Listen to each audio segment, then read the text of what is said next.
cambio tecnológico está cambiando los mercados de trabajo y, como consecuencia de esto, los resultados políticos en muchos países. Y ya conocemos mucho de la tercera revolución industrial que empieza en los años 70 con los ordenadores, luego Internet, etc. Tuvo como tres grandes consecuencias sobre el empleo. Una primera es que sustituyó este tipo de tecnologías sobre todo a trabajadores rutinarios, como por ejemplo los trabajadores industriales o los que hacían trabajos rutinarios de oficina, porque esta generación de tecnologías tenía una lógica de programación, de cuando haces X que pase Y, ¿no? Una lógica muy rutinaria. Atención, tengo una gran noticia para compartir. Aunque ya terminó el verano, muchos de nosotros seguimos arrastrando los excesos de esos días. Una cintura más ancha, nebulosa mental, agotamiento, y es momento de darle la vuelta a esto. Por esto he preparado un reto de un mes para ayudarte a desinflamarte, recuperar la flexibilidad metabólica, también perder algunos kilos de grasa y sobre todo rejuvenecer la mente y el cuerpo. Puede que todos estos retos te suenen muy ambiciosos, pero la realidad es que no lo son si sigues el protocolo que te daré durante el reto, que combinará un plan de nutrición keto combinado con ayuno estratégico, ayuno prolongado rejuvenecedor, estrategias horméticas y muchas otras cosas que he ido descubriendo a lo largo de mis 14 años investigando en este mundo. Y es que además no estaré solo en este reto, también estará la doctora Lucía Gayoso, una doctora experta en nutrición, fisiología y salud. Será una experiencia fenomenal y empezamos el día 1 de octubre. Si te interesa, no te pierdas la oportunidad y apúntate a la comunidad gratuita de WhatsApp que he creado para irnos preparando antes de empezar, porque la previa también es muy importante. Te dejo el enlace en las notas del episodio, pero es realmente muy fácil. octubre.oriolroda.com. Nos vemos en la comunidad. Bienvenidos a otro episodio de Gente Interesante. Soy Oriol Roda y hoy tengo el honor y la alegría de hacer una entrevista que llevaba mucho tiempo deseando.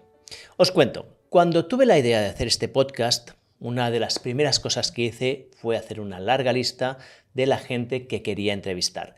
Y en las primeras posiciones estaba la entrevistada de hoy, la doctora Aina Gallego. Aina es una de las personas más inteligentes y sabias que conozco. Tengo el privilegio de ser amigo suyo desde hace unos cuantos años y para mí es la persona de referencia en cualquier tema relacionado con política. Me atrevería a decir que Aina es una de las mejores politólogas del mundo. Seguramente ella, que es muy humilde, no lo dirá, pero su trayectoria así lo demuestra. Os voy a leer un poco su currículum para que sepáis de quién estamos hablando. Aina Gallego es ahora mismo profesora asociada de Ciencias Políticas en la Universidad de Barcelona y también desempeña un trabajo de investigación en el Institut de Barcelona de Estudis Internacionals y el Institute of Political Economy and Governance. Aina además es asidua de las grandes universidades del mundo que la invitan a dar charlas y seminarios como puede ser Cambridge o donde realizó su postdoc, que es Stanford, en California, Estados Unidos, y muchas más. La verdad es que es una pionera en el mundo de la politología en temas que hoy en día son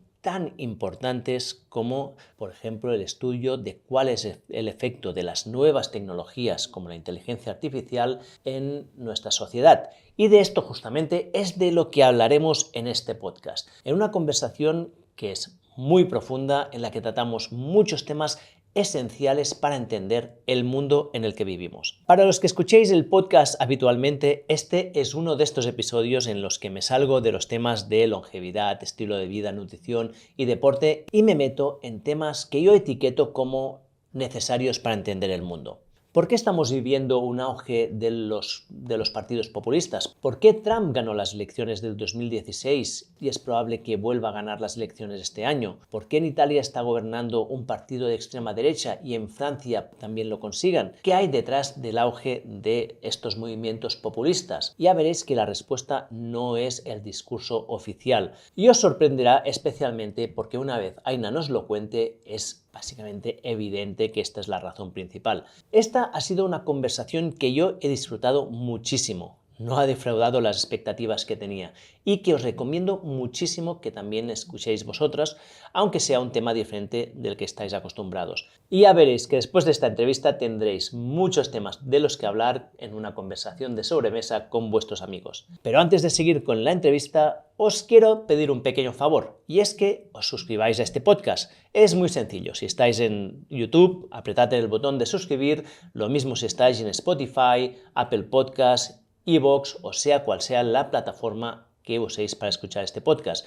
De esta manera, cada vez que lance un nuevo episodio, lo tendréis en vuestra bandeja de entrada y entonces podréis decidir si lo escucháis o no. Y aprovecho también para animaros a que os suscribáis a mi newsletter gratuita en oriolroda.com. Si os suscribís, recibiréis un correo cada semana con cosas interesantes que he descubierto, sean libros que me han recomendado los invitados de este podcast, algún gadget que estoy probando para mejorar nuestra vida, como por ejemplo esta pulsera que un día de estos os contaré qué es, o otras cosas que creo que son interesantes. Y de vez en cuando también publico artículos en profundidad donde analizo algún tema que creo que es esencial para vivir más y mejor en el sentido más ancho de la palabra: entrenamiento, nutrición, estilo de vida, suplementación, pero también libertad financiera y mentalidad. Ya veis que trato temas muy diversos, pero es que la vida es diversa y mis más de 66.000 seguidores están encantados con estos artículos, así que es probable que a ti también te interesen. Ya sabes, si quieres apuntarte es oriolroda.com, te dejaré también los enlaces aquí en las notas del episodio y es una newsletter totalmente gratuita. Y ahora sí que sin más dilación, os dejo con la entrevista de hoy con la doctora Aina Gallego y cómo la inteligencia artificial y las nuevas tecnologías están detrás del auge de la extrema derecha. Hoy estoy muy contento porque estoy entrevistando a una persona que es muy interesante, pero es que además es una buena amiga y es una persona que admiro muchísimo, que es Aina Gallego. Es una profesora en politología, sí, lo digo bien, es politología. Ciencia política. En sí. ciencia política, de la Universidad de Barcelona. También es una destacada investigadora del Institut Barcelona d'Estudis Internacionals y el Institute of Political Economy and Governance. Aina y yo nos conocemos desde la juventud, yo creo que ya hace casi 30 años, pero trabamos amistad cuando yo estaba viviendo en Berkeley, porque mi mujer estaba haciendo el postdoc allí y Aina estaba en Stanford, que están relativamente cerca, y allí empezamos a quedar más. Y bueno, desde entonces es una buena amiga y también mi persona de referencia cuando hay cualquier tema político a la que pregunto a ver qué está pasando, ¿no? Porque es una persona que sabe mucho, es muy inteligente y que tiene además la capacidad de reflexionar antes de lo que dice y no da opiniones así por decirlas, sino lo que dice siempre lo tiene muy madurado adentro. Y hoy vamos a hablar de un tema que no es la primera vez que hablamos de esto en este podcast, que es de inteligencia artificial y de nuevas tecnologías, pero lo vamos a abordar desde el tema de la política, ¿no? Cómo esto puede afectar o está afectando ya la intención de voto o los votos, o sea, los gobiernos que estamos viendo en el mundo, ¿no? La aparición de Trump, la aparición de o sea, cómo está subiendo la extrema derecha en Francia o también aquí en España y en tantos otros sitios, ¿no? Y este es un tema que Aina tiene una opinión, creo que es muy interesante y que al menos a mí me sorprendió mucho. Así que después de esta larga introducción, muy bienvenida, Aina. Muchas gracias, muy contenta de estar aquí. Ha costado, ¿eh? Te he insistido muchas veces en que vinieras al podcast y siempre me dabas largas hasta que al final me dijiste, con este tema sí. Así que, bueno, si quieres empezamos directamente ya. ¿Hay alguna cosa que creas que es relevante de contar sobre ti o ya lo que he dicho es suficiente? No, gracias. Has hecho una introducción muy bonita. Igualmente dejaré enlaces en las notas del episodio para quien quiera saber un poco más sobre Aina. Tiene una página web donde hay todos sus artículos científicos, todas sus notas de prensa y eso estará allí a disposición de quien tenga más interés. Pero vamos ya a entrar directamente en cómo el cambio tecnológico está afectando el mercado laboral y a consecuencia de esto está afectando también las intenciones de voto y a qué tipo de personas votamos, a qué partidos votamos, ¿no? Pues Aina, si te parece, empezamos la entrevista, que nos cuentes un poco cuál es el motivo y el framework del artículo del que vamos a tratar hoy aquí. Sí, en este artículo resumimos una literatura, muchos estudios que están surgiendo primero en economía y luego en ciencia política, sobre cómo el cambio tecnológico está cambiando los mercados de trabajo y como consecuencia de esto los resultados políticos en muchos países. Empezamos haciendo un poco una descripción de los cambios económicos y ya conocemos mucho de la tercera revolución industrial que empieza en los años 70 con los ordenadores, luego Internet, etc. Y tuvo como 3 grandes consecuencias sobre el empleo. Una primera es que sustituyó este tipo de tecnologías sobre todo a trabajadores rutinarios, como por ejemplo los trabajadores industriales o los que hacían trabajos rutinarios de oficina, porque esta generación de tecnologías tenía una lógica de programación, de cuando haces X, que pase Y, ¿no? Como una lógica muy rutinaria. Entonces, sobre todo se vaciaron este tipo de empleos que eran también en la sociedad industrial empleos que podía hacer personas sin mucho nivel educativo y que estaban relativamente bien pagados, eran como los empleos de en medio. ¿Qué tipo de empleos serían estos? Por ejemplo, los trabajadores industriales, trabajadores de la SEAT. ¿Y por qué la aparición de ordenadores o Internet sacó fuera a los trabajadores de la SEAT?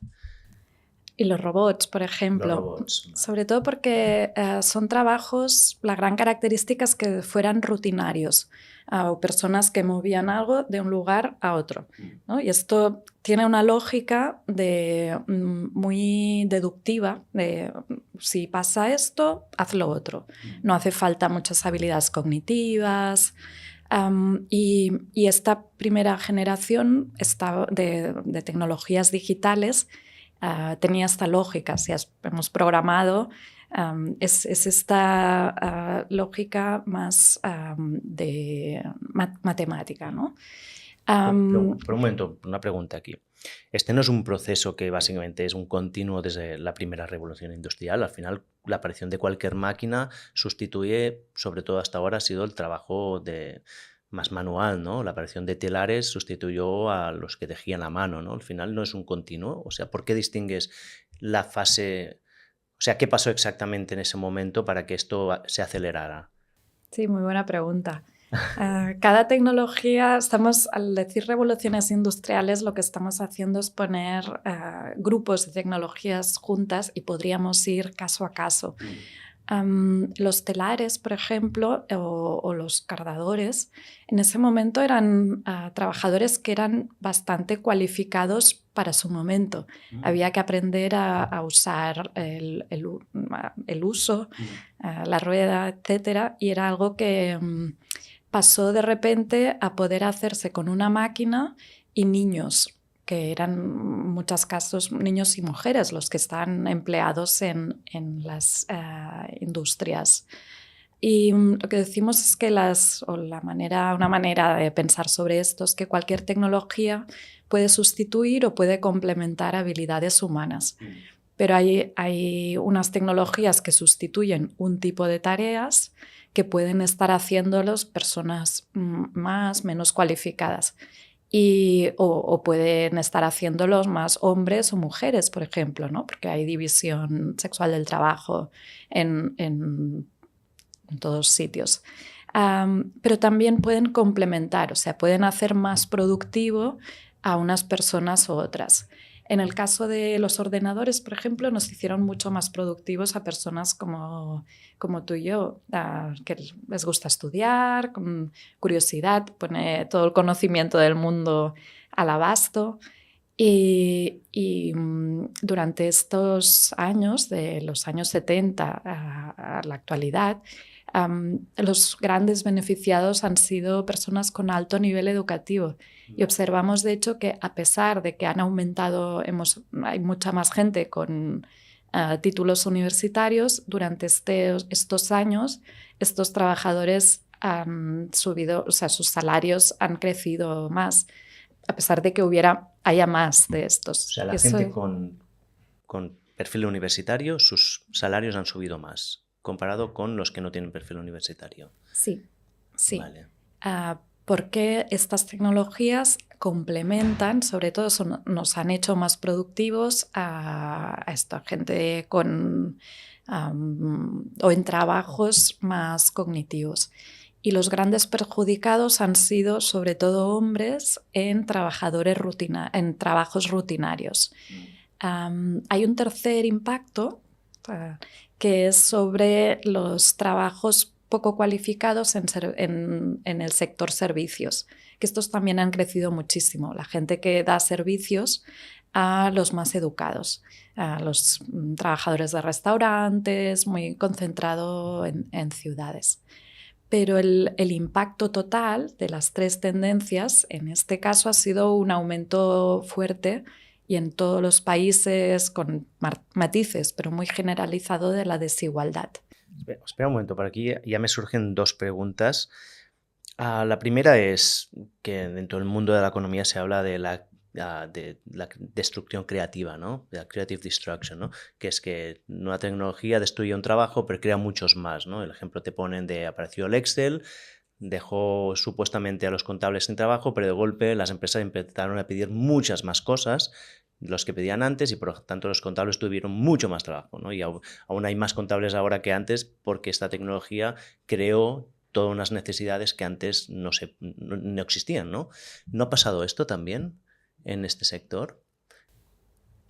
Sí, es complejo. Hasta ahora, en general, se equilibran estas fuerzas. Si una tecnología crea mucha riqueza, puede ser que se creen nuevas tareas o simplemente que la gente tenga más dinero y pueda comprar más zapatos, y eso crea actividad económica.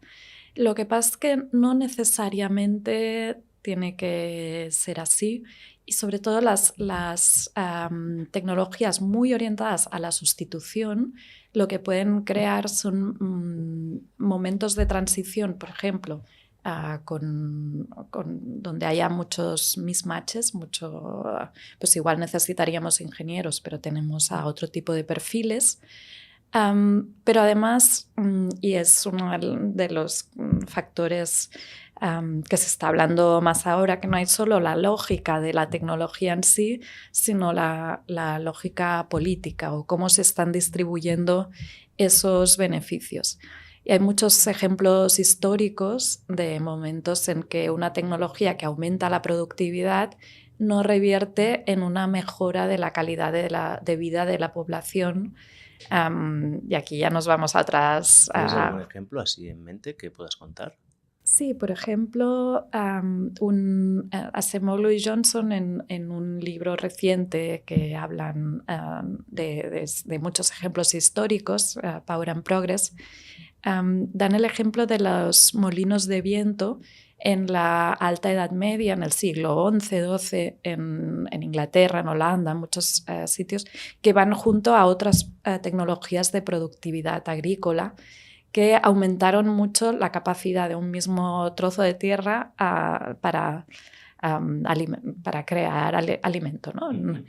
Y en esa época se da una reducción de los niveles de vida, la gente más bajita, con menos esperanza de vida. ¿Ah, sí? Sí, ¿por qué? Porque todos esos excedentes agrícolas se destinaron a monasterios, a conventos y a la construcción de grandes catedrales. Pero no necesariamente a alimentar a la población. Y de hecho, si nos vamos al Antiguo Egipto, a la introducción de la agricultura, o al inicio de la Revolución Industrial, con la depauperización de muchos grupos, podemos encontrar ejemplos. ¿Depauperización es empobrecimiento o es el antiempobrecimiento? Empobrecimiento. Es empobrecimiento, vale. Sí, sí. Hacer población, paupérrimas, ¿no? Sí. Muy empobrecidas. Vale.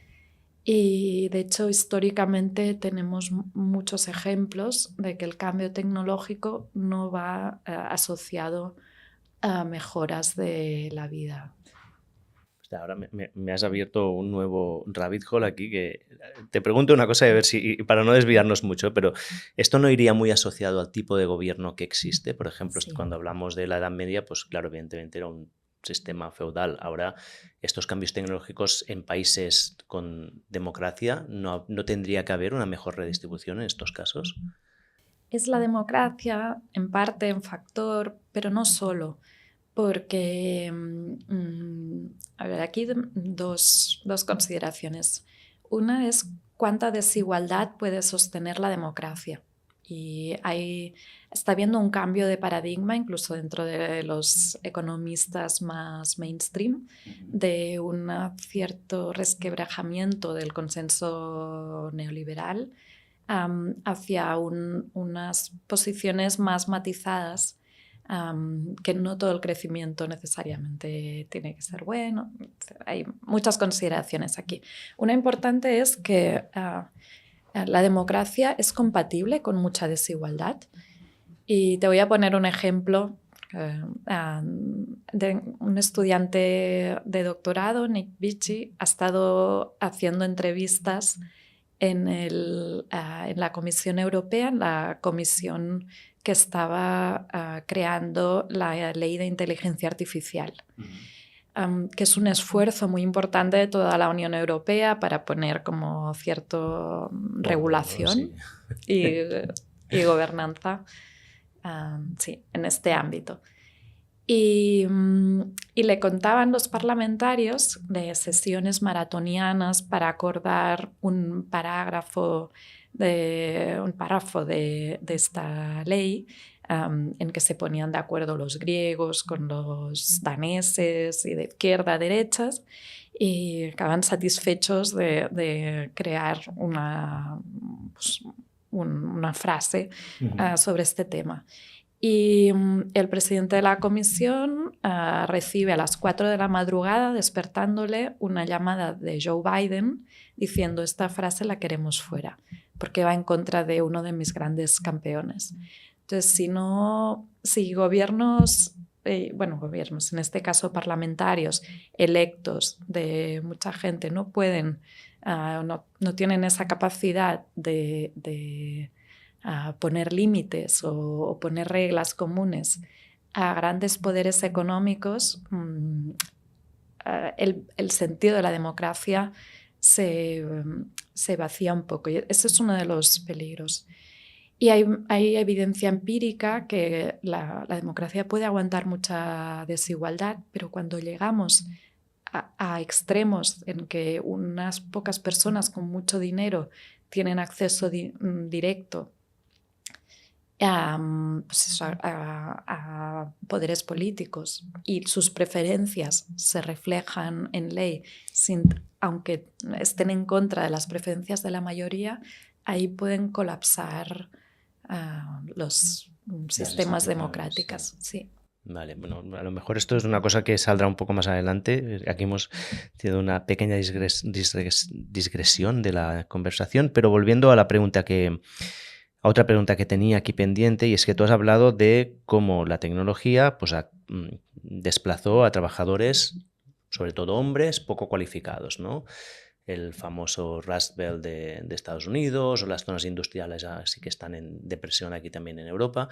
Pero claro, hasta ahora el consenso era que esto se debía a la globalización, o sea, que esta industria se había ido a otros países más pobres donde la mano de obra era más barata.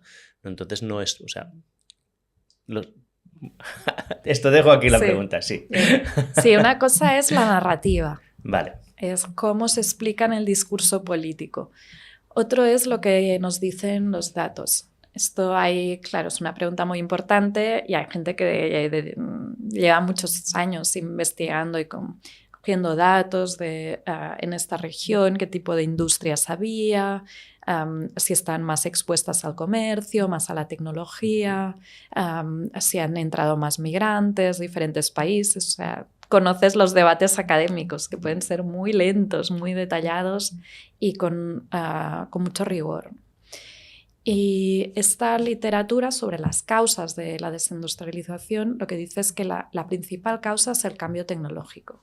O sea, si tú antes tenías cadenas de montaje y luego tienes robots, pues los trabajadores que antes trabajaban en las cadenas de montaje ya no son necesarios.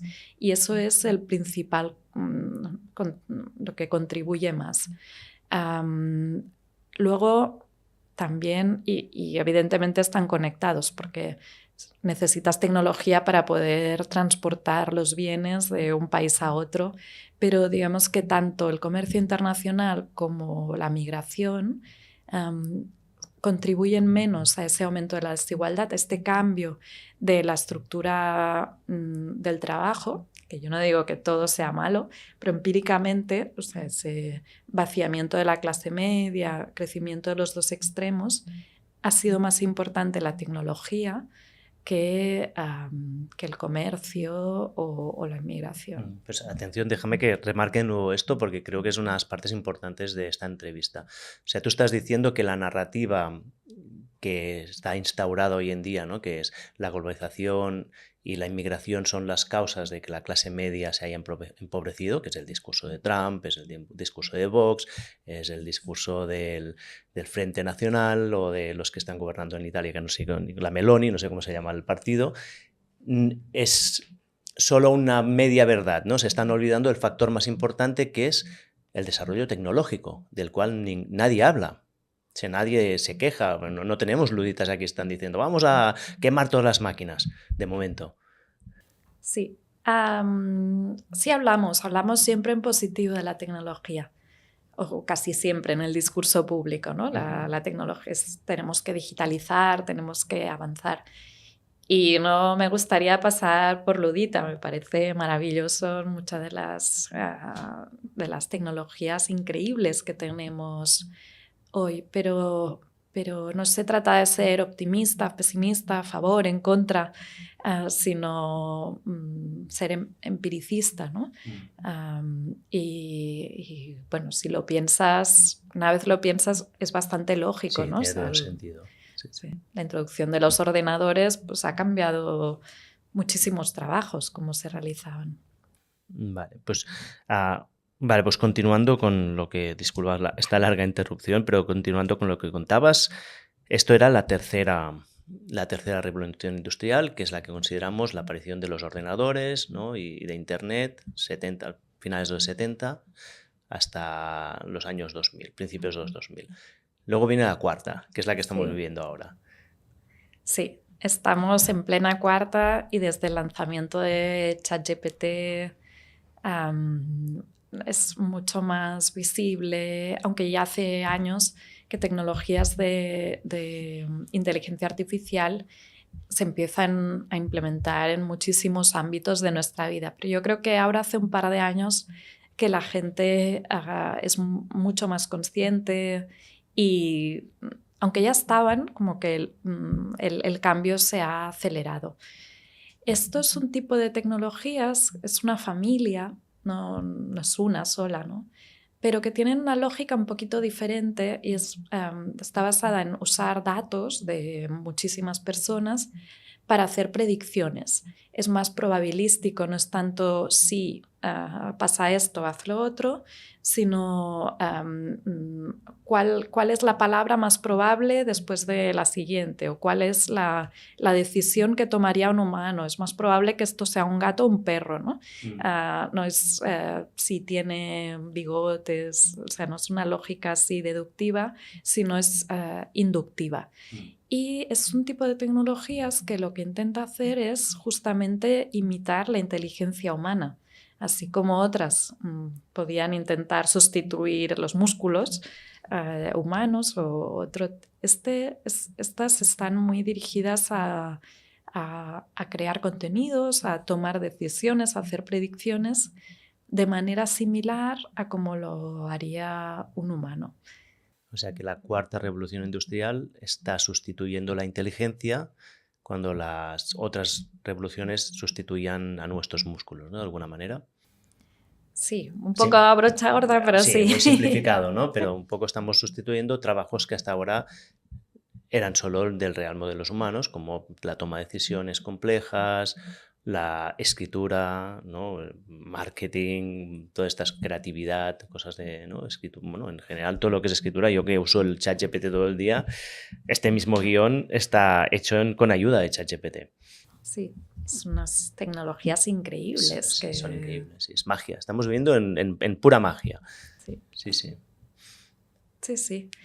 Y ahora hay que ver qué implicaciones tendrá eso, porque es lo que decía antes, todas las tecnologías tienen una parte de sustitución, una parte de complementariedad, y vamos a ver cuál domina.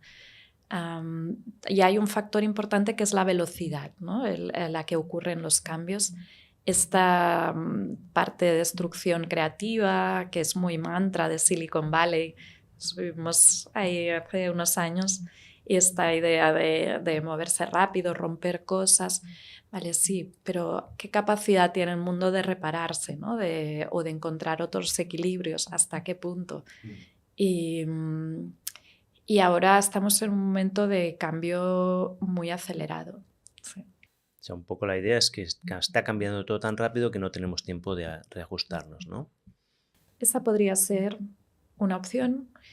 La otra también es que estar demasiado ancorado en la sustitución lo que puede hacer, y hace años que está pasando, que crece la ratio capital-trabajo, o sea, de todo lo que se produce va mucho más a los propietarios de algoritmos, en este caso, antes en el siglo XIX igual eran los propietarios de las máquinas, y menos a los trabajadores. Y hace 50 años que eso está creciendo, ¿no? La ratio capital-trabajo. Y en esa lógica de sustitución, los perdedores, los que se quedan atrás, pueden no encontrar su sitio, y estamos viendo muchas indicaciones de esto. En Estados Unidos, por ejemplo, lo que se ha llamado las muertes por desesperación, de mucha gente que no encuentra su lugar en esta nueva sociedad hipercapitalista, y se han aumentado mucho las drogodependencias. Bueno, eso, o estamos viendo crisis de salud mental en muchos países. Entonces, yo no niego que haya muchos ganadores. Pero un momento, déjame profundizar un poco más aquí, porque primero una pregunta que es la que yo creo que, o el comentario que te haría cualquier neoliberal, ¿no? Por ejemplo, aquí estuvo Sara Martín y estoy seguro que él diría, sí, vale, desigualdad, pero al final si el pastel es más grande, todos salimos beneficiados, ¿no? O sea, al final la revolución industrial en su momento también aumentó la cantidad de dinero que se acumulaba en manos de los empresarios, pero la sociedad en general progresó porque se generó tanta riqueza que hasta que los que están debajo de la pirámide también salieron beneficiados, ¿no?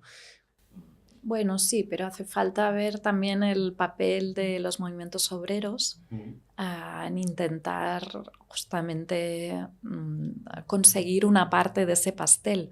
Porque es lo que decía antes, no necesariamente que el pastel crezca significa que quienes lo tienen lo vayan a compartir. De hecho, muchos ejemplos históricos apuntan en la dirección contraria. Y ahí en esa... ejemplo de estos. Lo que decía más modernos, antes así, pero no, o sea, de época más moderna, que no sean los molinos de viento. O sea, en una sociedad democrática, por ejemplo. De Argentina. A ver. O Brasil, los sitios con mucha desigualdad. Y de hecho, hay como esta percepción. En las encuestas encontramos que el 50% de la población dice que estaba mejor hace 30 años. Que hay muchos factores. Uno es ¿qué importa? El dinero de la cesta de la compra, o sea, poder comer, o importa la calidad, o importa cómo te sientes en relación a los vecinos, ¿no? El estatus. Sí, el estatus. Pero sí, el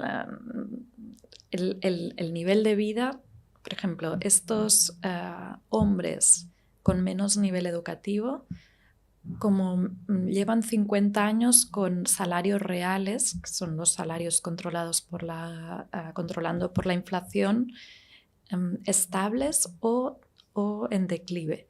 Esto lo explica David Autor, por ejemplo, que es uno de los economistas de Labour más importante. Si tenemos salarios reales de determinados grupos en declive, no un gran declive, pero un 5%, un 10%, pero a lo largo, o sea, de 50 años, mientras que otros están creciendo mucho, la percepción en realidad es de más empeoramiento del que es. Yo creo que esto es un elemento importante porque cuando se habla muchas veces desde la economía de este sentido nos olvidamos de la parte psicológica y es que el estatus es esencial para el ser humano. Justamente ayer estaba teniendo una conversación con un amigo y salió este tema, ¿no? Y es que como seres humanos siempre, constantemente, estamos buscando nuestro sitio en el grupo.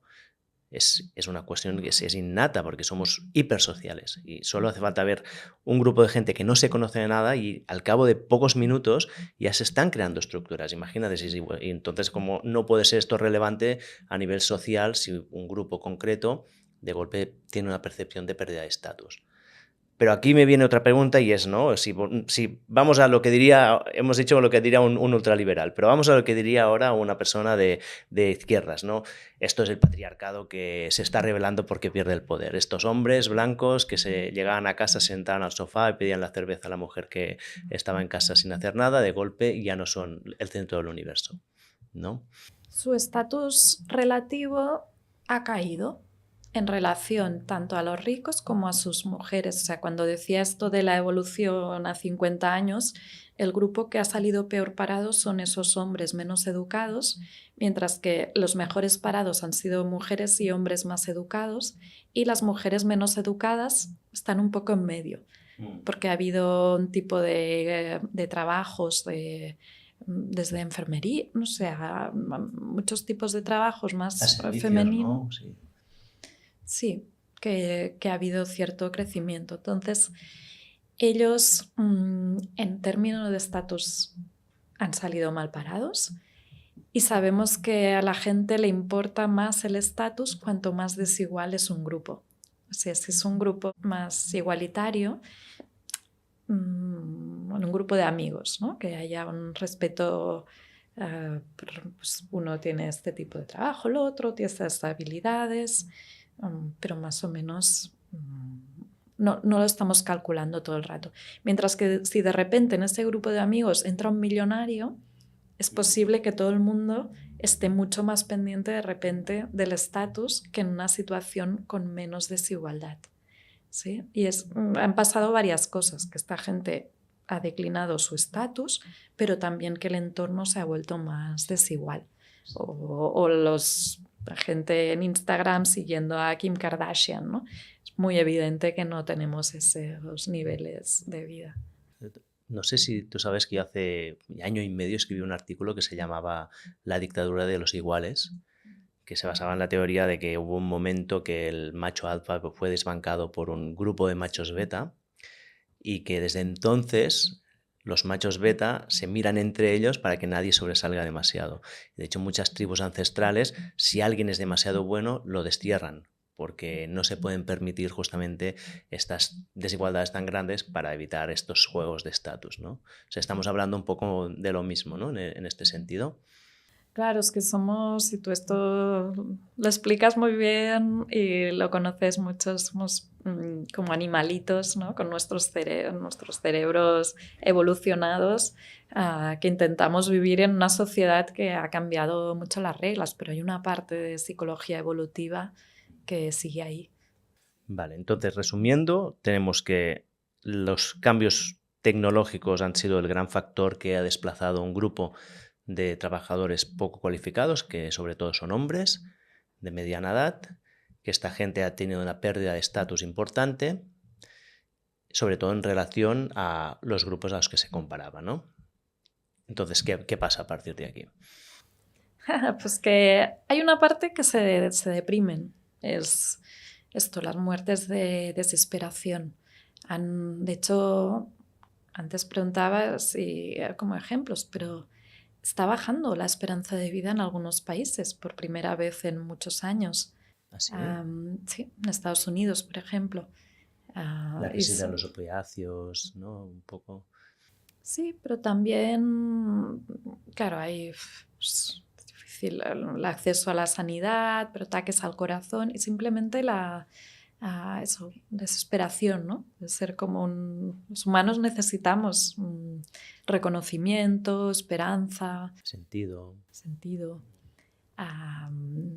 Eso, por ejemplo, en países más pobres, esos indicadores no están empeorando de la misma manera que es curioso, ¿no? Porque igual en sitios que objetivamente están peor, sí hay ese dinamismo, esa esperanza que también nos alimenta, ¿no?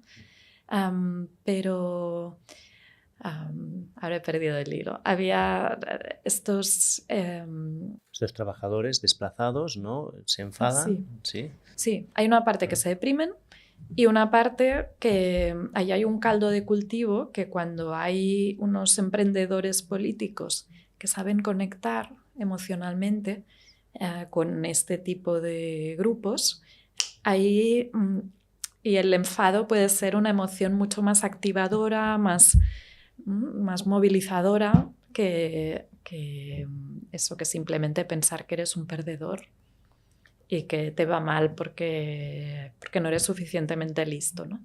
Y hay personajes que los llamamos como emprendedores políticos. Personajes, sí, como sorprendentes, tipo Trump, pero que de estos hay... Por su nombre, ¿no? Sí. Tenemos unos cuantos ahora. Sí. Y saben conectar con esa parte emocional, herida, y lo hacen a través de las narrativas que funcionan. Si yo intento ser política y le cuento todo este rollo a mis votantes, del meeting se va a ir la gente a los 5 minutos, ¿no?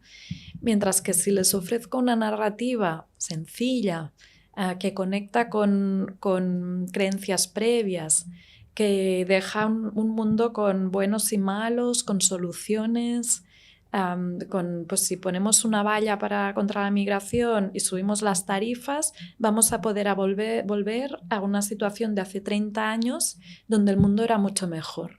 Pues eso es mucho más movilizador. Sí, yo creo que estos emprendedores han sabido conectar con unas necesidades reales de una parte de la población.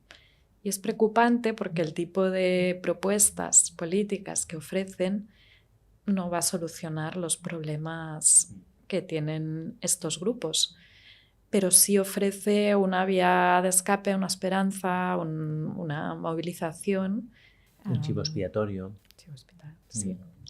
La pregunta que te quería hacer es que, vale, entiendo que hay una narrativa que es fácil de entender, que es los malos son los de fuera, que siempre ha sido eternamente la narrativa del ser humano, es los otros son los malos, pero también hay la narrativa de las máquinas son malas o la lucha de clases, ¿no? De hecho, cuando estabas hablando de esto, yo estaba pensando en el movimiento marxista, justamente de la primera revolución industrial, ¿no? Que también eran los malos son los capitalistas.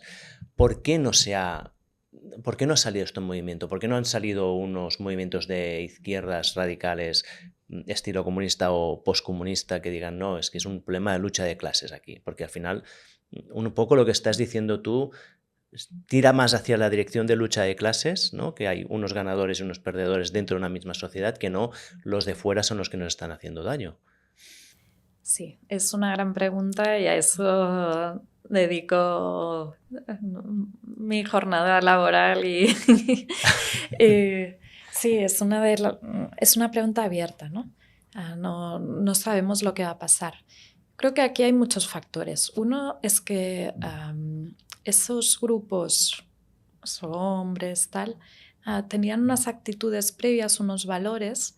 Por ejemplo, el estatus es más importante para hombres que para mujeres. O lo que diríamos el autoritarianismo, la tradición, más para los menos educados que para los más educados. Y hay una parte que esa sensación de inseguridad, esa pérdida, combinada con los grupos que ha habido, ya eran grupos que eran sexistas, que eran racistas de antes. Empíricamente, ¿eh? No, está bien decir las cosas como son. Que pensaban que la mujer debía estar en la casa, bueno, ese tipo de... Y al tener más sensación de inseguridad económica, de declive relativo y tal, se ha activado en esa dirección. Esto históricamente no es único. Si pensamos en los movimientos fascistas, no es tan diferente. No es tan diferente. Como reacción básica, de hecho, las teorías que usamos, que vienen de psicología social, sus creadores fueron personas que habían vivido estos movimientos, ¿no? Pero yo creo que hay una otra parte, o esto es parte de mi teoría, que esto no está demostrado, es mi agenda. Pero, ¿qué va a pasar cuando, si hay la amenaza o el declive o las expectativas no cumplidas por causa de la inteligencia artificial que está, al menos a una parte de trabajadores de los que sustituirá, son personas que han ido a una universidad, que todas las vidas les habían dicho, si estudias a ti te va a ir bien, bueno, esto, si eres programador, pues tendrás la vida solucionada, etc. Y de repente esa inversión en educación pues se devalúa porque hay habilidades que ya no son necesarias porque las puede hacer otro. Mi teoría es que este tipo de perfil, que en muchos casos son mujeres, por ejemplo, que han sido unas de las grandes ganadoras de esos sistemas educativos en expansión, no tienen estos valores de fondo más en dirección de xenófobos, estatus. sexistas, claro. Sí, sino que son grupos en que el valor de la igualdad y el no daño son más importantes relativamente con otros valores. Y yo creo que una amenaza a este tipo de grupos es fácil que sí que resulte en un surgimiento de movimientos más radicales de izquierdas, al margen de que valoremos que eso sea positivo o no. Sí, no. Pero... Simplemente hablamos de lo que puede pasar, dejando nuestra ideología personal de lado. Sí, y de hecho es muy interesante porque algunos de los... es que son temas en el que pienso mucho, el valor, el impacto de las ideas, la figura de Marx, ¿no? Que fue un intelectual que consiguió hacer un reframing de la situación, que en muchas cosas se equivocó, pero a la vez yo creo que el hecho de poder hacer un discurso que una a los perdedores o que puede ser más acertado que el darle la culpa al migrante o a los chinos, ¿no? De todo. Y que ahora está pasando un poco eso con los grandes economistas políticos de nuestra época, que es gente como Daron Acemoglu del MIT, David Autor, también del MIT, Anton Korinek, que son como, no sé, el equivalente, personas que tienen las herramientas de economía teóricas, pero también empíricas, porque hoy en día sabemos muchísimo más, tenemos muchos datos. Y esta parte de los economistas, Dani Rodrik, muchos otros, están haciendo un giro claramente, no diré marxista, porque no, pero más welfare enhancing, o sea que el objetivo no es el crecimiento económico por sí, sino el cómo aumentar el bienestar de la sociedad. Y curiosamente las recetas que nos están dando es reforzar los sindicatos, ¿Sí? poner más impuestos a los ricos, usar los impuestos de los ricos para financiar la educación, la sanidad. Sí. Bueno, el modelo socioeconómico, ¿cómo se dice? Democracia. El modelo europeo, ¿cómo es el socialdemócrata? Socialdemócrata, no me salía la palabra, sí. Sí, con un giro un poco industrialista. Un poco industrialista. Sí. A ver, ¿qué quiere decir industrialista? Si vemos las políticas económicas que se están implementando en los últimos años en Estados Unidos, en la Unión Europea, hay claramente, o sea, ya no son solo algunas personas, ya está en el mainstream. Bidenomics, las propuestas económicas de Biden, pues tratan de invertir en infraestructura, en semiconductores, en IA, ¿no? Poner mucho dinero público a determinados proyectos. En Europa está siendo la transición ecológica, que valga decir, súper a favor. Pero también la transición digital. Se ha puesto muchísimo dinero en diferentes proyectos de digitalización, el bono digital, a empresas, startups, dar habilidades tecnológicas a la gente, y en semiconductores, en desarrollo de algoritmos, en IA generativa pública. Y todo eso es política industrial. Desde que O sea, los devolver neoliberales... las industrias al país, ¿no? Esto de la globalización, distribución de la producción donde es más eficiente, ya no tanto. Ya no tanto. No. Pero esto también no se debe en gran parte a la situación geopolítica general, que al final es una lucha de suma cero, donde hay grandes bloques ¿no? Ha salido China, Rusia se ha levantado de golpe también como otro gran poder cuando estaba ya medio adormecido, y claro, de golpe empiezan a haber unas grandes luchas que ya, ¿no? Que la Pax americana que habíamos vivido durante 30 años está terminando, ¿no? Sí. O sea que esto sería un factor también que sería diferente, o sea, un factor que también influiría a esta recuperación de un poco más de proteccionismo. Sí, pues está todo ligado. Todo va ligado. Bueno, todo es difícil decir cuál es la causa, como Pax un poco, ¿no? China es claramente líder en inteligencia artificial y eso da miedo y impulsa hacia una competición entre diferentes modelos. No hay esta Pax Americana o el predominio neoliberal, sino que ahora mismo hay como varios modelos, uno más centrado en los mercados, con matices, porque lo que decía, bueno, ni Trump ni Biden son muy neoliberales, ninguno de los dos. El modelo europeo que intenta defender derechos, pero también de una forma quizá más pragmática, si ves los cambios, ¿no? en política de cooperación, etcétera. Y luego un modelo alternativo que es el más centrado en el Estado, que es el chino, y en el que la democracia no es importante, que estaba ahí, no murió.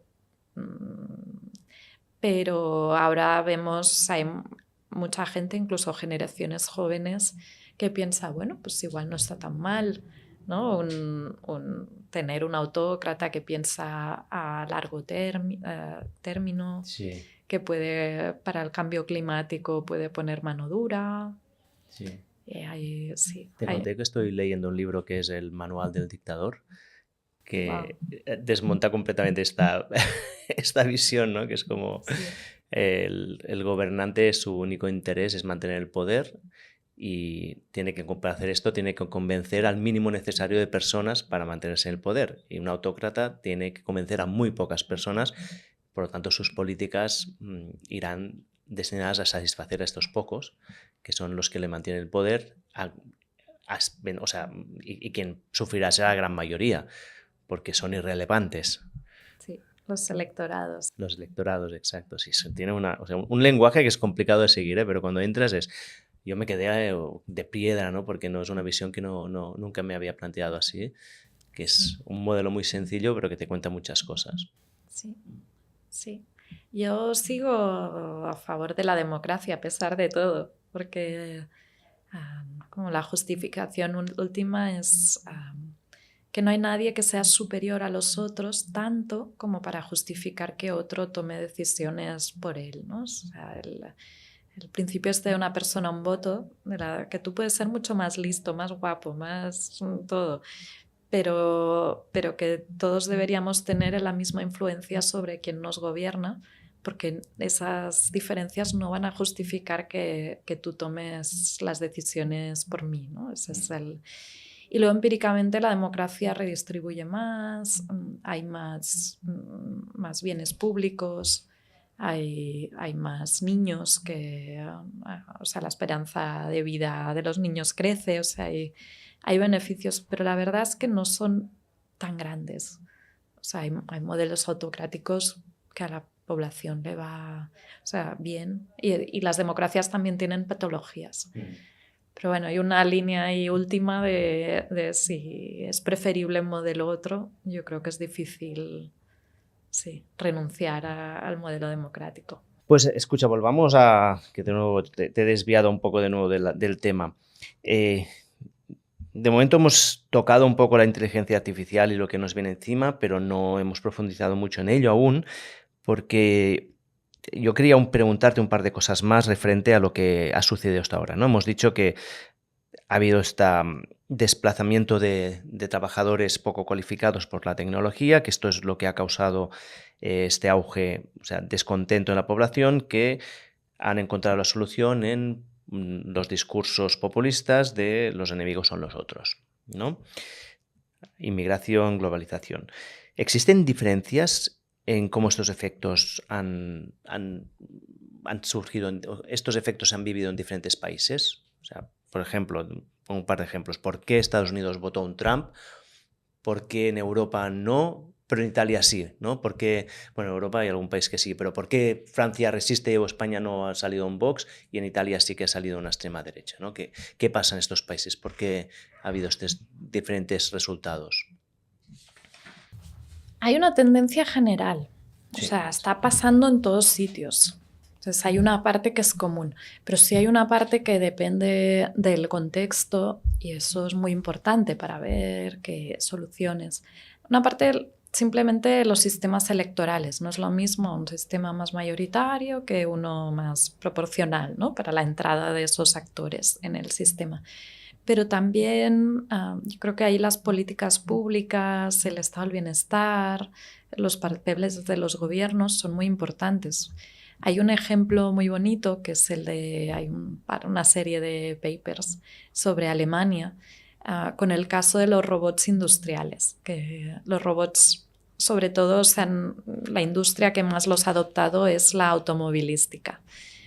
Y lo que muestra es que cuando llega esta tecnología que existe, se sientan en sistemas corporativistas, que es que los empresarios se sientan con los sindicatos para decidir todas las grandes decisiones. Entonces llegan a un pacto, que es, vamos a adoptar robots, porque si no, la industria automovilística se nos va a ir a China o al este de Europa, pero a cambio tenéis que mantener a los trabajadores que ya hay.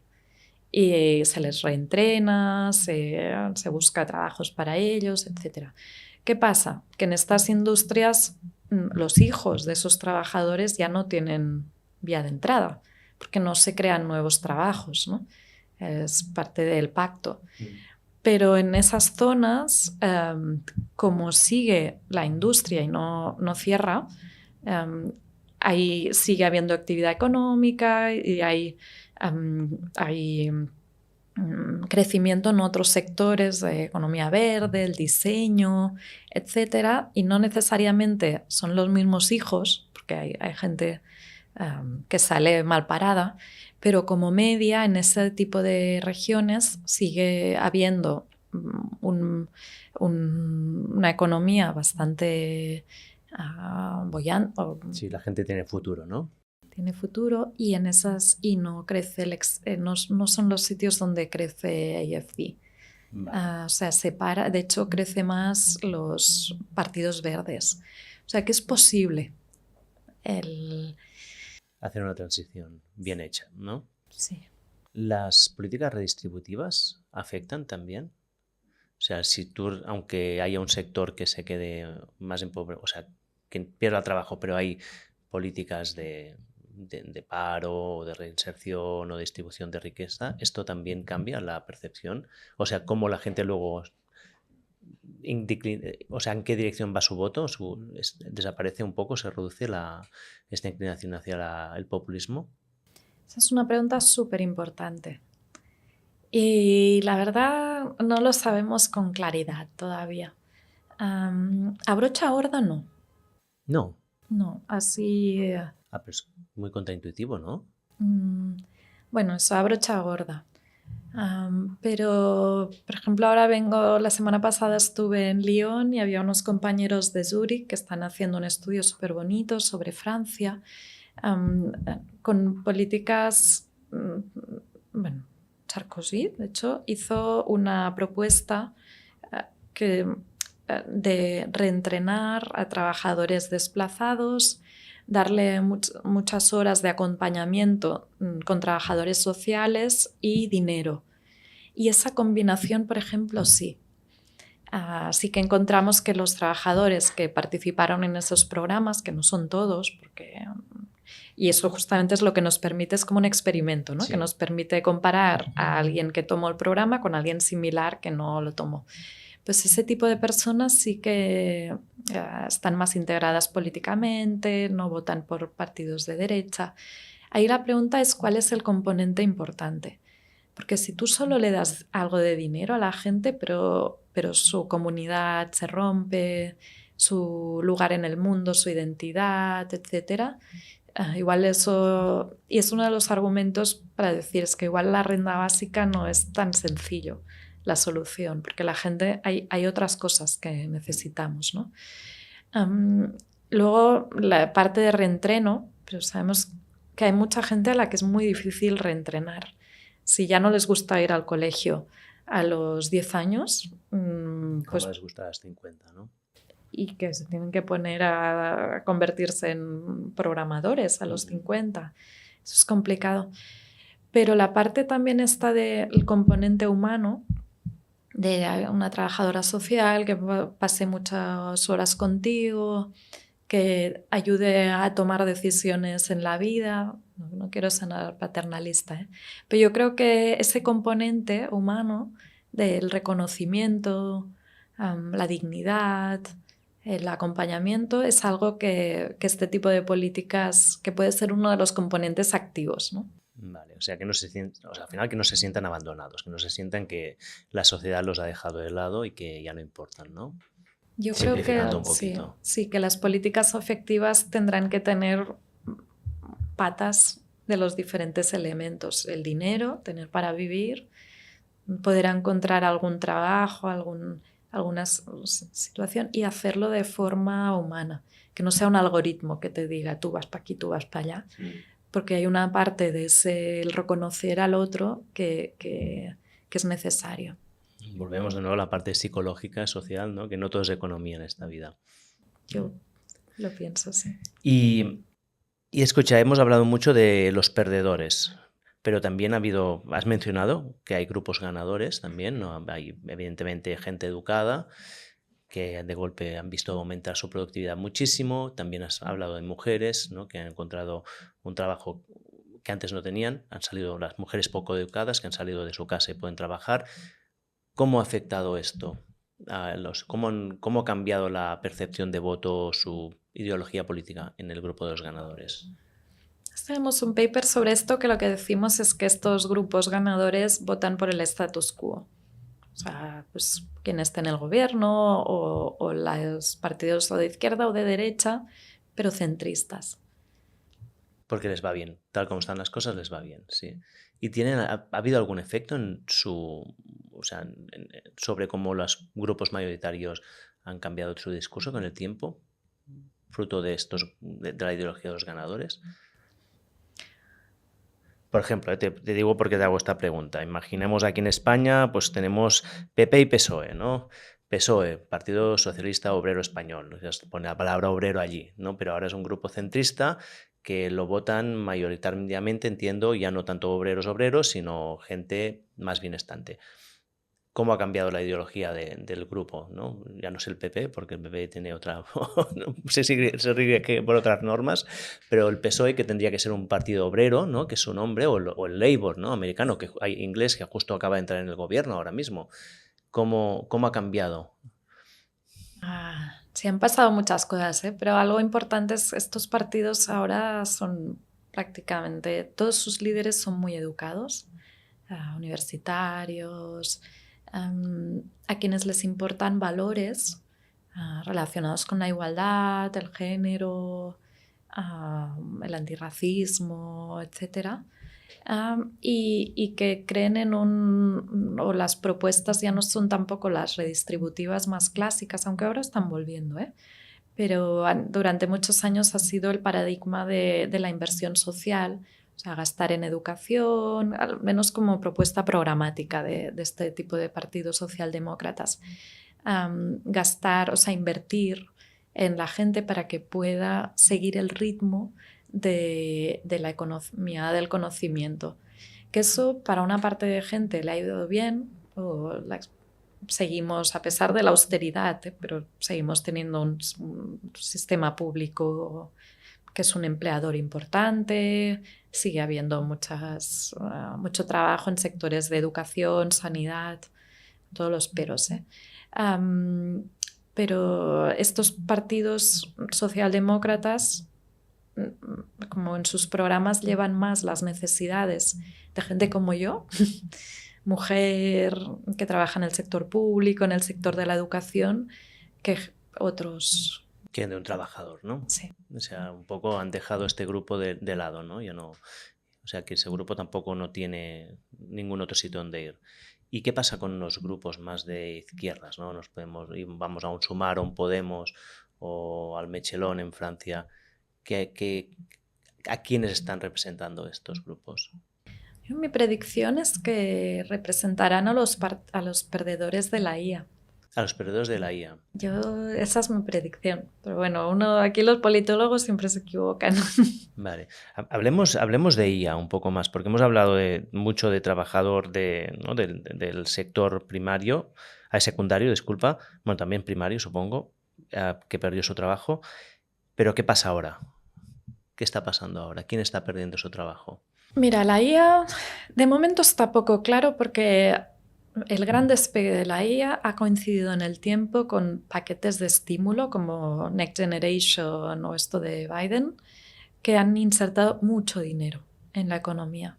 Entonces, ahora mismo no hay paro, no te puedo decir paro tecnológico porque sería ignorante. Al revés, ¿no? Sí. Pero no sabemos si la situación actual es por los paquetes de estímulo o porque la IA está haciendo un nuevo boom. Te traía aquí datos que estaba comprobando antes de venir del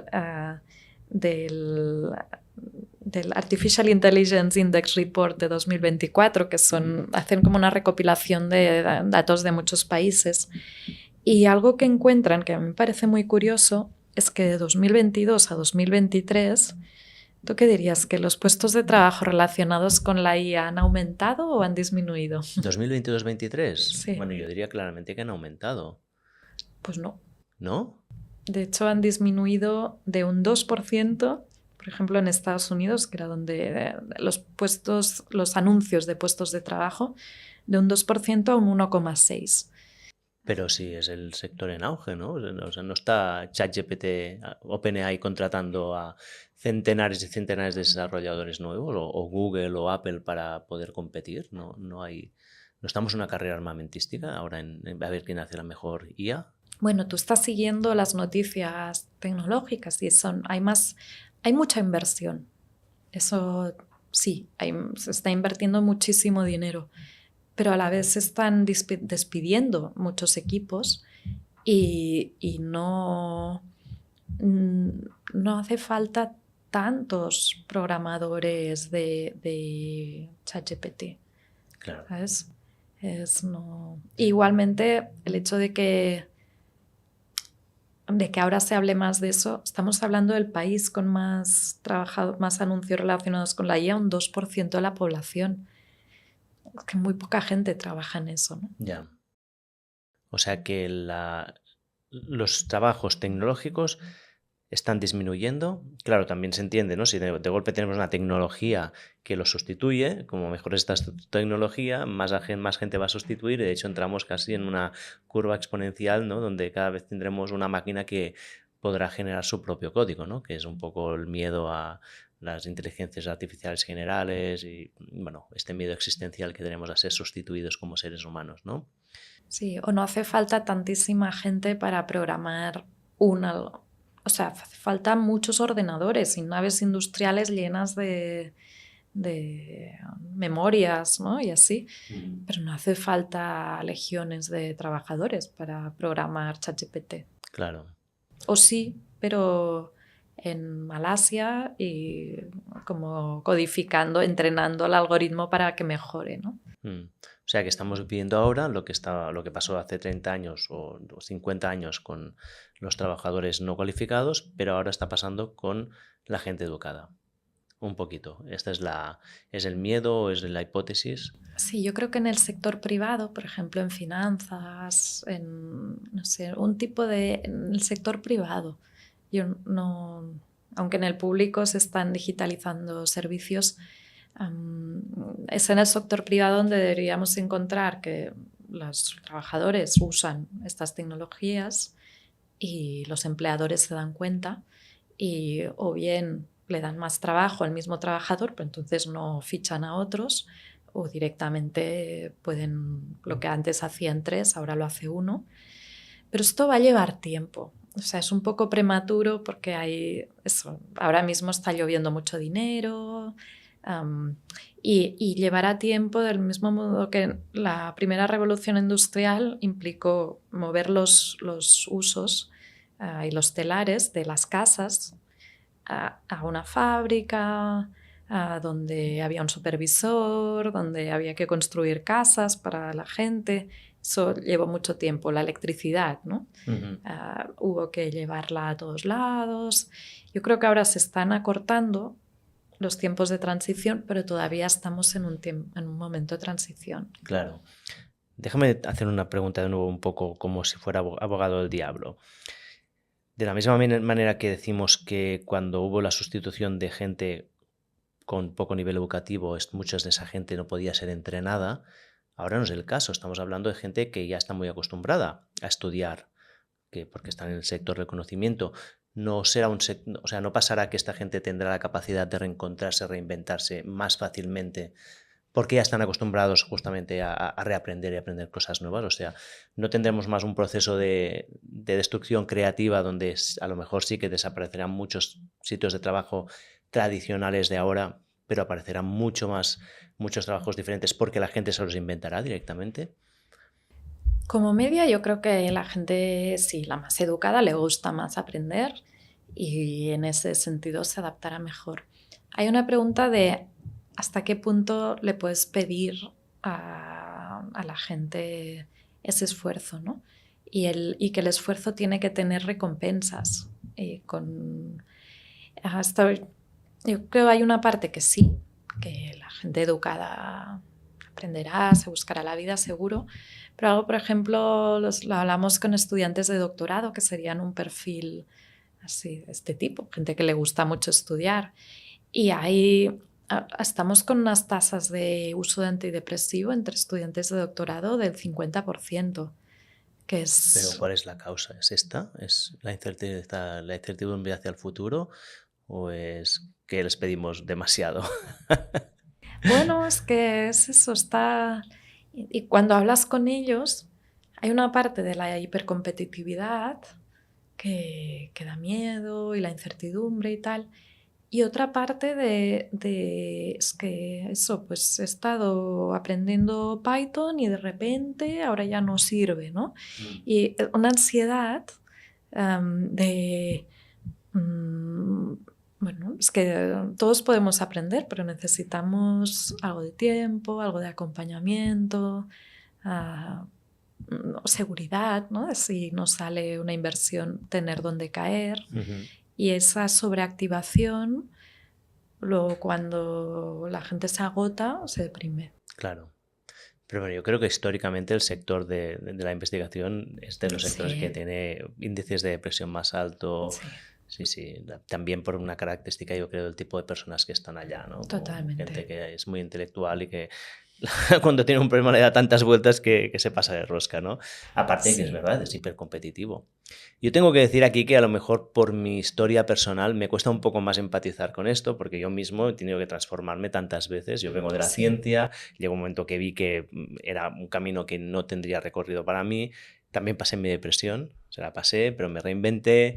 Que mi empresa, la empresa la cerré, ahora estoy haciendo un podcast y antes lo decíamos, ¿no? Antes de empezar, que estoy constantemente haciendo cosas nuevas, ahora con cámaras que nunca había tenido una cámara, y al final también hay una parte que es el disfrute del cambio, ¿no? Que yo he aprendido a disfrutar de que vienen cosas nuevas, ¿no? Y que es como un incentivo para mí también de constantemente estar reformulando mi vida, ¿no? Y esto también tiene una parte de actitud, ¿no? Sobre todo en gente que tiene capacidad para hacerlo, ¿eh? Por esto digo que si es una persona que pues no la tiene o ya llega un momento de su vida muy complicado, tiene una situación socioeconómica, familiar, lo que sea que le impide, pues no, evidentemente aquí toda la empatía. Pero estamos hablando ya del sector privilegiado, de la gente más privilegiada. Esos tendrían que tener la responsabilidad, al menos en mi opinión, de tomar acciones sobre su vida y no dejar que, en plan, me lo hagan todo, ¿no? Que es un poco el estado paternalista que a veces veo que tenemos. Sí, sí, hay que encontrar el punto medio, porque yo no estoy diciendo que un sistema sin incentivos, sin cambios, sin innovación sea deseable. No. Y a mí también me pasa, ¿eh? Que empecé usando regresiones, luego me apunté a la inferencia causal en mi campo, experimentos, ahora con machine learning, y a mí me gusta aprender. Pero como científica social, pues tengo que pensar en un poco en la media, ¿no? O los diferentes grupos relevantes. Vale, pues a ver, vamos al guión, a ver dónde estamos. Hemos hablado aquí. Vale, llevamos 1 hora y cuarto, más o menos, así que tendremos que empezar a entrar ya en la fase final. Más o menos hemos cubierto los 2 primeros bloques que tenía. Aquí tenía una que era mecanismos de atribución y percepción. Hemos hablado de 2 cambios económicos. Esto creo que lo hemos tratado. ¿Por qué la globalización y la inmigración, que son los chivos expiatorios actuales, es una mala narrativa? Que creo que aquí no sé si hemos incidido que, claro, el problema que tiene esto es que si llegan al gobierno partidos que tienen esta narrativa, claro, ¿qué tipo de políticas van a implementar? Sí, pues políticas que no funcionan demasiado. De hecho, donde han llegado los gobiernos, los partidos populistas, hay menos crecimiento económico. Bueno, es que no son políticas efectivas. Claro, porque dejando la ideología de lado, si supusiéramos que esas realmente fueran las causas, a lo mejor esos partidos llegando al poder haciendo cosas que a lo mejor a mí no me gustan, pero bueno, que serían efectivas, ¿no? Pero claro, si las causas ya no son las correctas... No. Vale, pues aquí déjame que te haga una pregunta que es la que yo creo que mucha gente se debe haber hecho, que es... Todo lo que estamos contando ahora hemos hecho referencia al pasado muchas veces, hemos hablado de movimientos fascistas, como pasó en principio del siglo XX, hemos hablado de cómo podría esto también transformarse en una lucha de clases, y teniendo en cuenta cómo estamos ahora, ¿no se está repitiendo la historia de nuevo?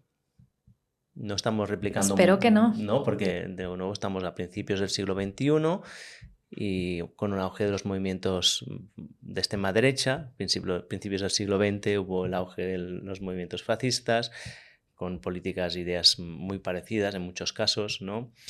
Da un poco de miedo, ¿no?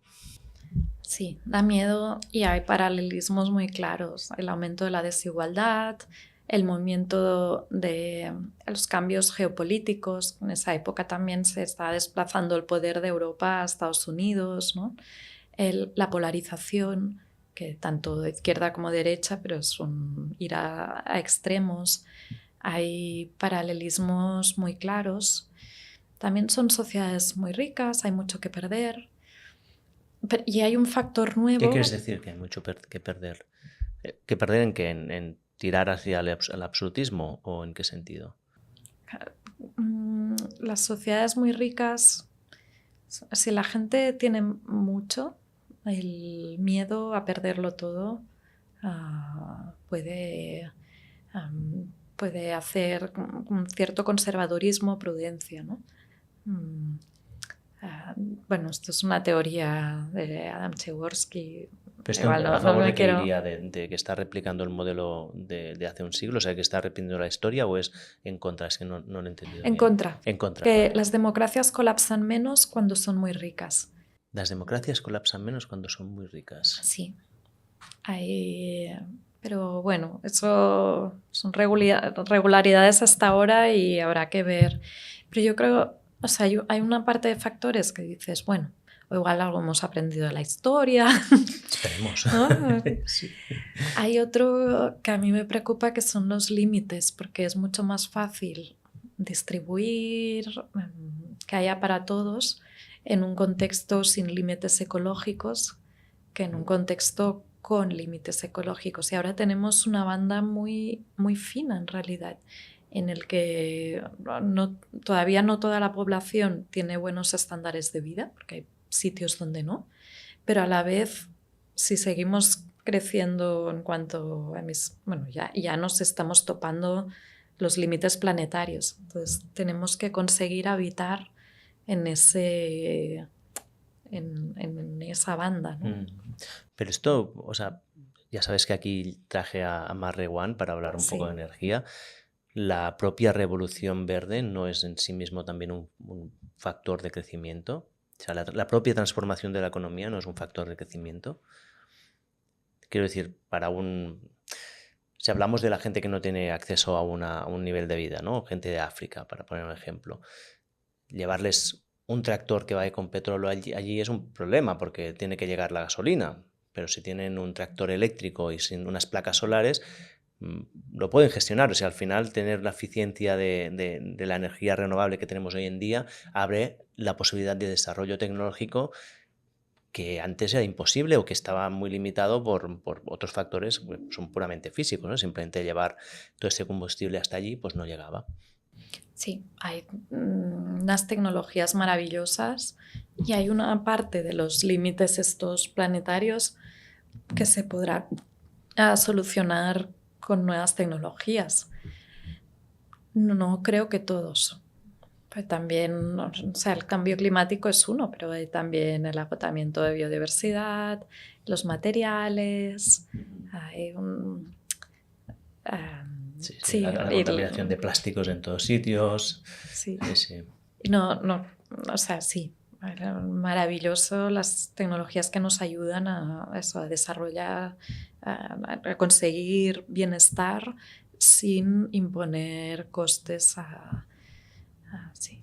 Y entonces, con esta coyuntiva, ¿no? O sea, teniendo en cuenta que dices que hay paralelismos, que tenemos sociedades más ricas que a lo mejor son más resilientes, que tenemos un margen más estrecho de crecimiento, ¿no? Como que es un panorama muy complejo, ¿no? Sí lo es. Tú qué, o sea, dime un poco tu visión, ¿cómo lo ves tú? ¿Hacia dónde crees que van las cosas? Yo, si me pongo como analista, prefiero no pensarlo demasiado. Bueno, o sea, no eres muy optimista. Bueno, nos va tanto que igual algo nos inventamos, ¿no? Bueno, al final muchas veces pasa esto, ¿no? Hasta que no estás al límite podemos creer en la ingenuidad humana, ¿no? Que nos ha sacado de aprietos muchas veces.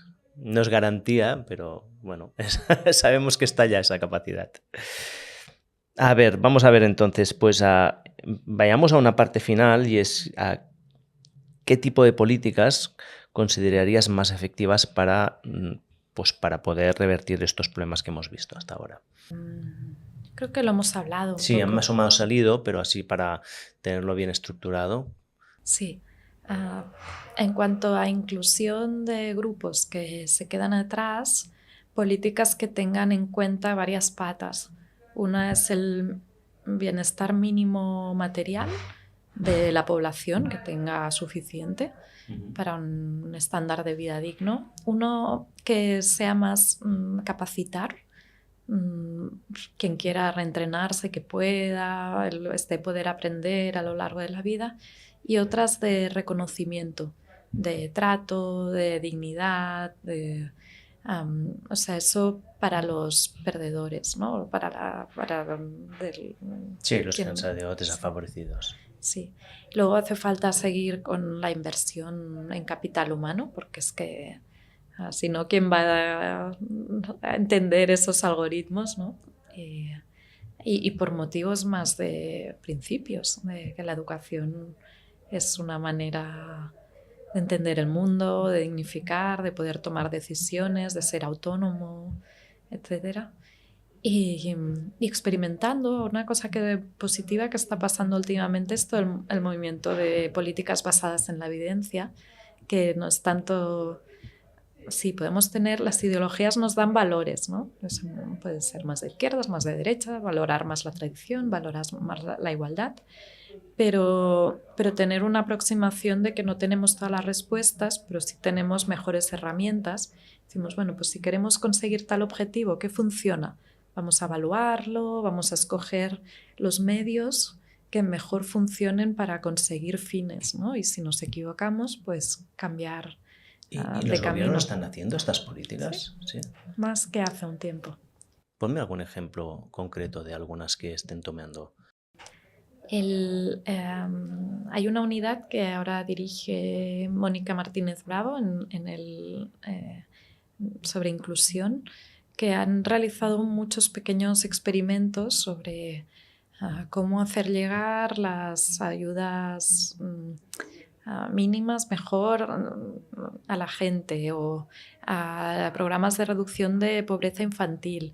Y está permeando, yo veo el Ivalua aquí en Cataluña, que es la agencia de evaluación de políticas públicas. Están haciendo pues en pequeños...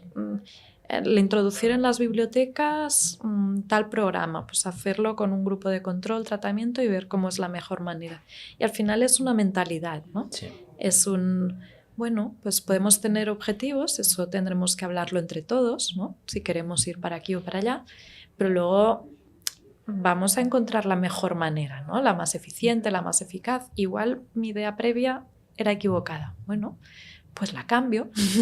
Para hacer esto hace falta... no todo el mundo es capaz de hacer esto. No es una cuestión ni de inteligencia ni de educación. Es como... cuesta mucho salir de dogmatismo que tiene mucha gente de mi idea es la buena, y más la gente que es muy ideológica, ¿no? Sí, pero hay una parte de la educación que es eso, es el entreno en el rigor, en el análisis. Yo creo que ahí hay un valor que podemos seguir aportando. Muy bien. ¿Qué más tenemos? Dime, ¿hay alguna otra cosa alguna otra política o cosas que creas que ese tema? Has hablado del sistema educativo. Disculpa. Has hablado del sistema educativo para preparar mejor las futuras generaciones. Has hablado de departamentos estilo Nudge, ¿no? Que es un poco behavioral economics, ¿no? No, bueno, parecido. ¿No? Parecido, pero este estilo. ¿Qué más? ¿Hay alguna cosa? Luego, porque una vez tenemos esto, ya entraré en la fase final de la entrevista, así que me gustaría dejar el tema cerrado aquí. Sí, yo creo que ya ¿Sí? hemos cubierto mucho. Vale, fantástico. Vale, pues entonces, Aina, sí que tengo un par de preguntas en la fase final que ya no son relacionadas directamente con esto, pero estaba mirando alguno de tus artículos y repasando y me han salido algunas. Y hay una concreta que es si los políticos mienten.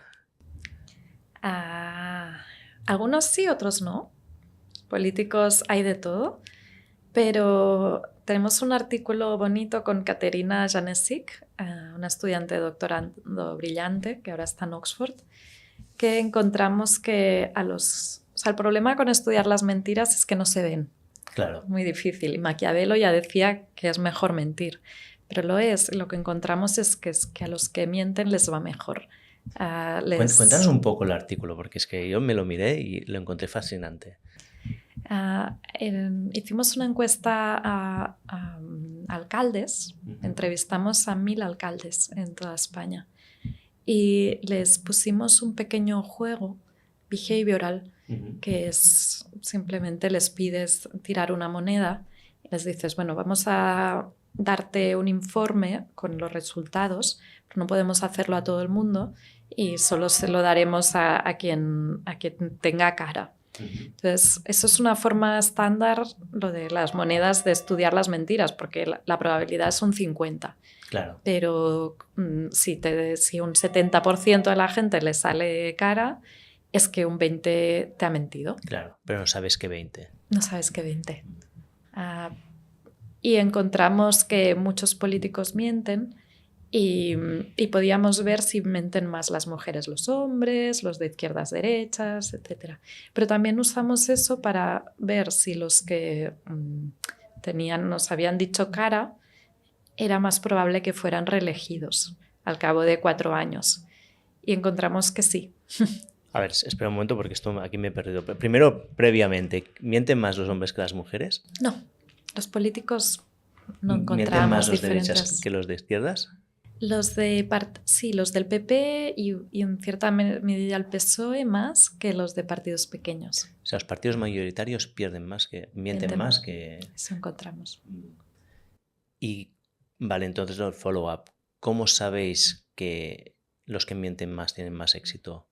Porque les seguimos. O sea, miramos, les preguntábamos, ¿te querrás presentar a las elecciones? Si realmente se presentaron o si ganaron. Y de hecho nos mienten, porque muchos de los que... Dicen, no, yo no me quiero presentar, y luego se presentan. Sí, y justo los que tienen más probabilidades de que les salga cara, o sea, los que alguna parte ya nos estaba mintiendo. Estos, los que les salió cara, son reelegidos muchísimo más, bueno, mucho más, un porcentaje significativo más que los otros, sugiriendo... ¿Recuerdas los números? No, tendría que haberlo revisado. Vale, no es muchísimo más. Curiosidad. ¿Es muchísimo más? No es muchísimo más. Vale. Pero sí que es una prueba, yo creo que es el único estudio que demuestra lo que decía Maquiavelo. Wow. Otra pregunta, ¿los políticos mienten más que la población general? ¿Hicisteis algún control con...? ¿No? No lo sabemos. ¿No sabéis? No. No, porque aquí no sabemos si es que hay una selección de mentirosos o es que simplemente los seres humanos mienten más que, ¿no? O sea, aquí faltaría saber un poco esto. Yo creo que los resultados son consistentes con autoselección. Que no sobre, o sea, si son más reelegidos los que más mienten, es que los más honestos sobreviven menos en política, y eso claro. Sí lo haces de todas las escalas. Pero bueno, también mi experiencia es que hay muchos políticos muy prosociales, gente maravillosa, o sea, no... Una cosa es la media, la otra... Claro, pero tenemos un sistema que sí que premia un cierto tipo de comportamiento, ¿no? Bueno, yo creo que en situaciones de mucho poder, sí, la gente con más escrúpulos puede dejar perder oportunidades, sí. Vale, y otra pregunta. ¿Es malo que los políticos sean educados? Esa es otra de mis líneas de investigación. Hay debates sobre esto. Nuestro argumento con Marta Curto es que los más educados tienen preferencias diferentes. Bueno, ha habido este fenómeno hace 30 años, había muchos políticos de clase obrera. Ahora en los parlamentos nacionales el 98% tienen títulos universitarios. Bueno, esta gente es diferente por muchos motivos, tanto autoselección como la educación, como las redes que tienes. Y lo que decimos es que puede que sean más listos, pero implementan políticas fiscalmente más conservadoras que los de clase obrera. Pues decir, ¿son mejores? Bueno, depende de qué prefieras. Claro, que aquí habría dos posibles explicaciones. Una, que es que como son de un grupo socioeconómico determinado, van a hacer políticas que beneficien a su grupo socioeconómico principalmente.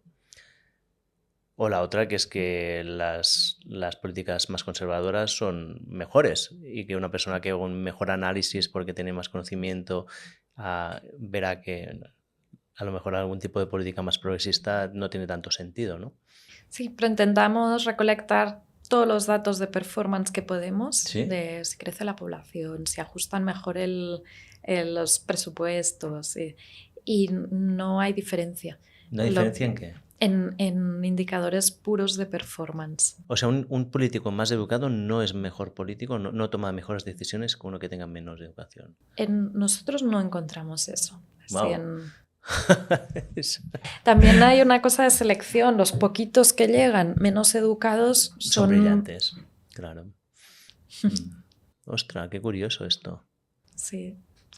Y yo creo en la representación, que es importante tener mujeres, es importante tener migrantes, gente menos educada, porque cada uno te lleva... Y hay cosas que hay una solución óptima, pero hay muchos problemas en democracia que son conflictos distributivos. Son ganas tú y si solo tienes un tipo de decisores ahí, pues siempre ganan los mismos. Claro. Hostia, qué interesante, ¿eh? Porque son, en los dos casos son descubrimientos o son análisis que rompen un poco con lo que, bueno, el de las mentiras no, yo creo que la gente ya sabía bastante que los políticos sean mentirosos, pero que tengan más posibilidades de éxito no era tan obvio. Y en este otro caso es un artículo muy interesante porque no se me había ocurrido nunca a mí, por ejemplo, ¿no? Piensas más en meritocracia y no se te ocurre que a lo mejor no es la solución óptima. Sí. Pues Aina, vamos entonces ya a las últimas, a la fase final de la entrevista. Llevamos 1:30, que es más o menos el objetivo que siempre me marco. Vale, siempre empiezo con la pregunta de si crees que tendría que haberte preguntado algo que no te he preguntado. Uy, me has preguntado muchísimo. ¿Sí? ¿No nos hemos dejado nada? ¿Nada que quieres añadir? No. Vale, pues entonces la segunda pregunta, que es mi favorita, que es que me digas tus libros favoritos o los que más recomiendas. Los que recomiendo últimamente de tecnología, que era el tema, uno de Jonathan Haidt, de la generación ansiosa, que es sobre los impactos de los móviles en la salud mental de los jóvenes. Y creo que es un libro que está bien hecho. Hay gente que no está de acuerdo, pero está bien documentado y está muy bien escrito, da muchas ideas. Y otro es Douglas Rushkoff. Es un sociólogo de las élites tecnológicas. El libro se llama La supervivencia de los más ricos y es interesante porque es un tipo que era muy entusiasta de Internet, de esta generación de Internet va a ser, ¿no? Nos va a traer la democracia, todo. Y hace como una disección muy cualitativa de sus experiencias con las élites tecnológicas, que te diré cómo empieza, no cómo acaba el libro, pero es como que le llevan a un sitio aislado en Arizona para estos súper ricos, los que ganan miles de millones al año, para discutir cuáles son los mejores planes para cuando haya una catástrofe. ¿Y qué es mejor, construirme un búnker en Nueva Zelanda o construirme un búnker en Alaska? Y si hay gente desesperada, ¿a quién contrato como jefe de seguridad? Es un poco de decir, bueno, es que igual, ¿para qué quieres tanto dinero? No sé, lo que te preocupa es que vaya a haber un colapso. Igual mejor... Redistribuir y evitar el colapso de entrada, ¿no? Muy bien. Son dos libros que no conocía. Voy a decir que yo, o sea, muchas veces recurro a Aina para preguntarle libros y me ha recomendado libros súper interesantes. Por ejemplo, me leí el de Bill Gates sobre el cambio climático, que me recomendaste tú, que es uno de los que yo recomiendo en mi newsletter, y muchos otros en los años que no conocemos, o sea que son siempre muy buenas recomendaciones. Igualmente, yo me leo lo que escribes, tu libro, y le cuento a mucha gente lo que aprendo contigo. Muchas gracias. Pues entonces te voy a hacer ya la última pregunta, que siéntete libre de responderlas si quieres y si no, no. Y es, ¿cuál es tu error o fracaso favorito? Entendido como esa situación que en un momento pudiste percibir como un error o como un fracaso, pero que posteriormente en tu vida has visto que ha sido determinante o pivotal en quién eres tú. Positivo. Creo que de todo se aprende, pero hay muchos errores. Esa narrativa de sí, me equivoqué, hice... Yo he habido errores que he pagado muy caros y me da un poco de miedo a veces esa idea. Hay también que ser prudente, yo creo. Vale. Es una pregunta que yo hago porque Justamente muchas veces vivimos el fracaso o el error como lo más terrible, cuando al final forma parte de nuestro camino de vida, ¿no? Y cuando miramos cuáles son los momentos pivotales en nuestra vida, en general son aquellos que ha habido cierta tensión, que ha pasado algo que nos saca de nuestro sitio y nos obliga a cambiar, ¿no? Y normalmente cuando todas las cosas van bien, esto es más un continuo. Entonces a veces aquí salen cosas como, yo qué sé, por ejemplo, el momento que me di cuenta que no quería ser científico, pues esto me llevó a todo camino a la vida. Pero evidentemente esto es una pregunta que es abierta y quien no quiera compartirlo o quien no lo vea así, pues adelante. Pues nada más, creo que con esto terminamos, Aina. Como siempre ha sido un gran placer tenerte aquí y sí que me gustaría que dijeras dónde la gente te puede seguir si alguien quiere saber más sobre tu carrera o estar al día sobre tus opiniones. Tengo una web que es www.ainagallego.org. Tengo Twitter y escribo en el diario de vez en cuando, que me gusta mucho porque me obliga hacer pequeñas piezas e intentar estas cosas. Sí, que tiendo a hablar mucho, con muchos detalles, pues intentar hacerlo más capsulitas. Más sintético. Pues muy bien, ¿Estás activa en Twitter aún? ¿Eres activa? Sí. Un poco. Sí, es que lo tengo abandonadísimo. No sé qué ha pasado con el algoritmo, que en el momento determinado me dejó de interesar. Yeah. Pues pondré estos 3 enlaces en las notas y nada más. Aina, ha sido un gran placer. Gracias. Igualmente. Atención, tengo una gran noticia para compartir. Aunque ya terminó el verano, muchos de nosotros seguimos arrastrando los excesos de esos días. Una cintura más ancha, nebulosa mental, agotamiento, y es momento de darle la vuelta a esto. Por esto he preparado un reto de 1 mes para ayudarte a desinflamarte, recuperar la flexibilidad metabólica, también perder algunos kilos de grasa y sobre todo rejuvenecer la mente y el cuerpo. Puede que todos estos retos te suenen muy ambiciosos, pero la realidad es que no lo son si sigues el protocolo que te daré durante el reto, que combinará un plan de nutrición keto combinado con ayuno estratégico, ayuno prolongado rejuvenecedor, estrategias horméticas y muchas otras cosas que he ido descubriendo a lo largo de mis 14 años investigando en este mundo. Y es que además no estaré solo en este reto, también estará la doctora Lucía Gayoso, una doctora experta en nutrición, fisiología y salud. Será una experiencia fenomenal y empezamos el día 1 de octubre. Si te interesa, no te pierdas la oportunidad y apúntate a la comunidad gratuita de WhatsApp que he creado para irnos preparando antes de empezar, porque la previa también es muy importante. Te dejo el enlace en las notas del episodio, pero es realmente muy fácil. octubre.oriolroda.com. Nos vemos en la comunidad.